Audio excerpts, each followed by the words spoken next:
ബിസ്മില്ലാഹ് അൽഹംദുലില്ലാഹ് വസ്സലാത്തു വസ്സലാമു അലാ റസൂലില്ലാഹ് വഅലാ ആലിഹി വസഹ്ബിഹി വമൻ ഇഹ്തദാ ബിഹുദാഹ് അമ്മാ ബഅദ്.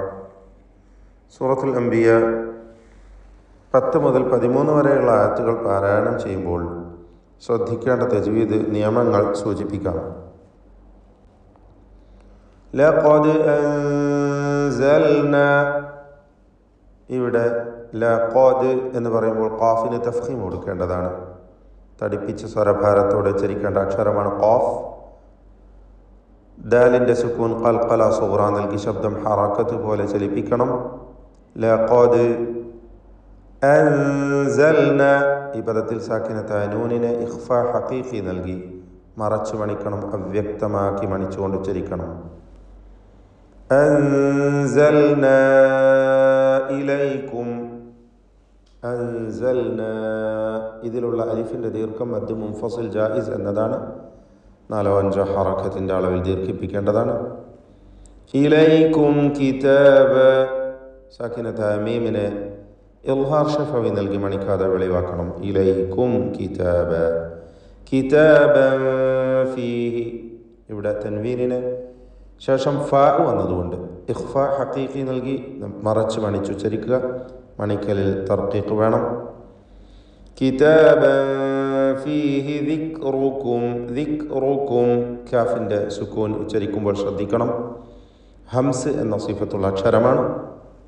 ദിക് എന്ന് ശബ്ദത്തെ ഖൽഖല നൽകി ചലിപ്പിക്കുകയോ ദിക്റുക്കും എന്ന് തീരെ കേൾക്കാതിരിക്കുകയോ ചെയ്യരുത്. മറിച്ച് ദിക്റുക്കും, ദിക്റുക്കും എന്ന് ഉച്ചരിക്കുക. റാഇന് തഫ്ഖീം കൊടുക്കണം. തടിപ്പിച്ച് സ്വരഭാരത്തോടെ ഉച്ചരിക്കുക. അഫലാ തഅഖിലൂൻ, തഅഖിലൂൻ ഖാഫിന് കുറഞ്ഞ തഫ്ഖീം നൽകി ഉച്ചരിക്കണം. ഇസ്തിഅലാൻ്റെ ഹർഫാണ്. കസ്ർ വരുമ്പോൾ ഏറ്റവും കുറഞ്ഞ തഫ്ഖീമാണ് ഇസ്തിഅലാൻ്റെ ഹർഫുകൾക്ക് നൽകുക. തഅഖിലൂൻ, തഫ്ഖീം ചെയ്യേണ്ട അക്ഷരങ്ങളെ പ്രത്യേകം നാം സൂചിപ്പിച്ചു. ബാക്കി എല്ലാ ഹർഫുകൾക്കും തർക്കീഖാണ് എന്നത് പ്രത്യേകം ശ്രദ്ധിക്കേണ്ടതാണ്.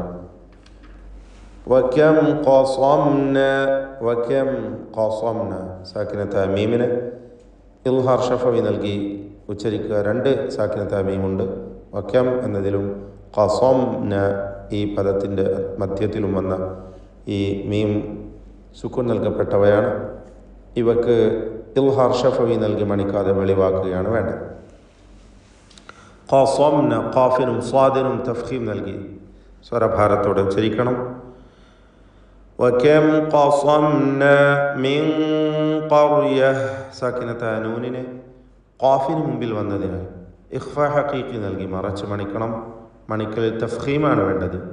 ശേഷം ഖാഫാണ് എന്നതുകൊണ്ട് നൂനിൻ്റെ മണിക്കലിലും തഫ്ഖീം വേണം. ഗുന്ന മുറഖഖ അല്ലെങ്കിൽ ഗുന്ന മുഫഖമ അല്ലെങ്കിൽ ഇഖ്ഫാ മുഫഖം എന്നൊക്കെ അതിന് പേര് നൽകപ്പെടുന്നതാണ്.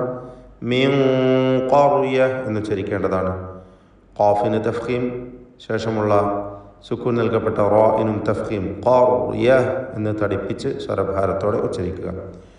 വകം ഖസംനാ മിൻ ഖർയത്തിൻ കാനത്, ഖർയത്തിൻ എന്നതിലെ തൻവീനിനെ ശേഷം കാഫ് വന്നതിനാൽ ഇഖ്ഫാ ഹഖീഖി നൽകി മറച്ച് മണിക്കുകയാണ്. എന്നാൽ തർക്കീഖോട് കൂടിയുള്ള മണിക്കലാണ് വേണ്ടത്. ഖർയത്തിൻ കാനത്, കാനത് ളാലിമ, താഇൻ്റെ സുക്കൂൻ നേരത്തെ കാഫിനെ കുറിച്ച് സൂചിപ്പിച്ച പോലെ ഹംസ് നൽകി ഉച്ചരിക്കേണ്ട അക്ഷരമാണ്. കാനത്, കാനത് എന്ന് ഉച്ചരിക്കണം. ളാലിമതൻ വഅൻശഅന, ളാലിമ എന്നതിൽ ളാനും അതിൻ്റെ ദീർഘാക്ഷരമായ അലിഫിനും തഫ്ഖീം കൊടുക്കണം. ളാലിമതൻ എന്നതിലെ തൻവീനിന് ശേഷമുള്ള വാവിൽ ലയിപ്പിച്ച് മണിക്കണം. ഇദ്ഗാം ബിഗുന്ന നാഖിസ്. ളാലിമതൻ വഅൻശഅന, അൻശഅന എന്ന പദത്തിലെ സാക്കിനത്തായ നൂനിനെ ഇഖ്ഫാ ഹഖീഖി നൽകി മറച്ച് മണിക്കണം. മണിക്കലിൽ തർക്കീഖാണ് വേണ്ടത്. കാരണം ഷീന് തർക്കീഖിൻ്റെ അക്ഷരമാണ്. വഅൻശഅനാ ബഅദഹ, ബഅദഹ ഐനിൻ്റെ ഉച്ചാരണവും ശ്രദ്ധിക്കേണ്ടതാണ്. ഹൽഖിയ അക്ഷരമാണ്. ഖൗമൻ ആഖരീൻ, ഖൗമൻ ഖാഫ് തഫ്ഖീം ചെയ്യണം, സ്വരഭാരത്തോടെ തടിപ്പിക്കണം. ഖൗമൻ ആഖരീൻ, തൻവീനിന് ഇൽഹാർ ഹൽഖി നൽകി മണിക്കാതെ ഉച്ചരിക്കണം. ശേഷം ഹംസ വന്നതുകൊണ്ട് ഖൗമൻ ആഖരീൻ, ഖാഇന് തഫ്ഖീം കൊടുക്കുക, സ്വരഭാരത്തോടെ ഉച്ചരിക്കുക. ഇസ്തിഅലാഇൻ്റെ ഹർഫാകുന്നു. റാഇന് കസ്റ, അതുകൊണ്ട് തർക്കീഖാണ്. ആഖരീൻ, തഫ്ഖീമിൻ്റെ ഹർഫുകളെ നാം പ്രത്യേകം സൂചിപ്പിച്ചു, അല്ലാത്തവയ്ക്കെല്ലാം തർക്കീഖാണ് എന്നത് ഒരിക്കൽ കൂടി ഓർമ്മപ്പെടുത്തുന്നു. ഫലമ്മ അഹസ്സു, ഫലമ്മ, ഇവിടെ മീം മുശദ്ദദയെ മണിക്കണം, ഉന്നത്ത് നൽകി ഉച്ചരിക്കുക. അതിൻ്റെ ദീർഘാക്ഷരമായ അലിഫിന് മദ് മുൻഫസിൽ ജായിസ് നൽകി 4-5 ഹറക്കത്തിൻ്റെ അളവിൽ ദീർഘം നൽകുക. ഫലമ്മ അഹസ്സു ബഅസന, ബഅസന എന്നതിലെ അലിഫിനെയും മദ് മുൻഫസിൽ ജായിസ് നൽകി ദീർഘിപ്പിക്കണം 4-5 ഹറക്കത്തിൻ്റെ അളവിൽ. ബഅസന എന്ന ഹംസയുടെ ഉച്ചാരണം പ്രത്യേകം ശ്രദ്ധിക്കേണ്ടതാണ്. കഴിഞ്ഞ വചനത്തിൽ അൻശഅന, ഹംസകളെല്ലാം തന്നെ വ്യക്തമാക്കി ശിദ്ദത്തോടു കൂടി ഉച്ചരിക്കേണ്ട അക്ഷരം കൂടിയാണ് എന്നതും ശ്രദ്ധിക്കുക. ബഅസന എന്ന് പലപ്പോഴും തെറ്റായി പറഞ്ഞു പോവാറുണ്ട്. ബഅസന അല്ല, മറിച്ച് ബഅസന. ബഅസന ഇദാഹും മിൻഹ, സാക്കിനത്ത മീമിന് ശേഷമുള്ള മീമിൽ പൂർണ്ണമായും ലയിപ്പിക്കണം. ഇദ്ഗാം ഷഫവി അല്ലെങ്കിൽ ഇദ്ഗാം മിസ്ലൈന് സഗീർ എന്നും അതിന് പേര് നൽകാം. രണ്ടും ഒറ്റ മീമാക്കി മണിച്ചുകൊണ്ട് ഉച്ചരിക്കുകയാണ് വേണ്ടത്.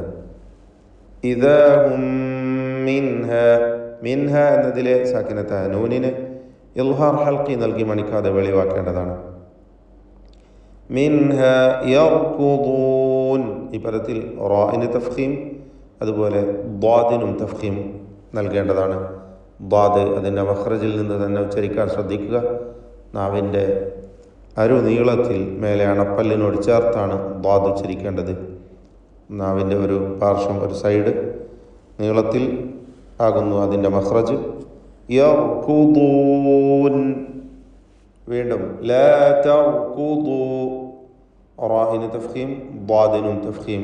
നേരത്തെ സൂചിപ്പിച്ച കാര്യം ശ്രദ്ധിക്കുക, ദ്വാദ് ശരിയായി ഉച്ചരിക്കുക. ലാ തർകുദൂ, ലാ തർകുദൂ. വർജിഉ, ഇവിടെ റാഇന് തഫ്ഖീമാണ്.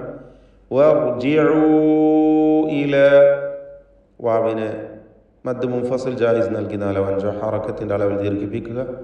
ഇല മാ ഉത്രിഫ്തും, ഇവിടെ അലിഫിനെയും മദ് മുൻഫസിൽ ജായിസ് നൽകി ദീർഘിപ്പിക്കേണ്ടതാണ്. വർജിഉ ഇല മാ ഉത്രിഫ്തും, നേരത്തെ താഇൻ്റെ സുക്കൂനിനെ കുറിച്ച് സൂചിപ്പിച്ചിരുന്നു. മഹ്മൂസ അക്ഷരമാണ്. ഉത്രിഫ്തും, ഉത്രിഫ്തും, ഉത്രിഫ്തും ഫീഹി, സാക്കിനത്ത മീമും ശേഷം ഫാവും വന്നിട്ടുണ്ട്. ഇൽഹാർ ഷഫവി നൽകി മീമിനെ വെളിവാക്കണം. ഫാ എന്നതുകൊണ്ട് സൂക്ഷ്മതയോടെ ഇൽഹാർ ചെയ്യേണ്ടതാണ്. ഷഫവിയ അക്ഷരമാണ് ഫാ എന്നതുകൊണ്ട് സാക്കിനത്ത മീം അവ്യക്തമാവാൻ സാധ്യതയുണ്ട്. ഇലാ മാ ഉത്രിഫ്തും ഫീഹി വമസാകിനികും ലഅല്ലകും തുസ്അലൂൻ, സാക്കിനത്ത മീം ആവർത്തിച്ച് വരുന്നു. എല്ലാം ഇൽഹാർ ഷഫവി നൽകി മണിക്കാതെ വെളിവാക്കണം. വമസാകിനികും ലഅല്ലകും തുസ്അലൂൻ, തുസ്അലൂൻ, ഹംസ ശിദ്ദത്തോടു കൂടി ഉച്ചരിക്കുക. തുസ്അലൂൻ എന്ന് പറയരുത്, തുസ്അലൂൻ എന്ന് വ്യക്തമാക്കണം. ബാറകല്ലാഹു ഫീക്കും. أعوذ بالله من الشيطان الرجيم. لقد أنزلنا إليكم كتابا فيه ذكركم أفلا تعقلون. وكم قصمنا من قرية كانت ظالمة وأنشأنا بعدها قوما آخرين. فلما أحسوا بأسنا إذا هم منها يركضون. لا تركضوا وارجعوا إلى ما أترفتم فيه ومساكنكم لعلكم تسألون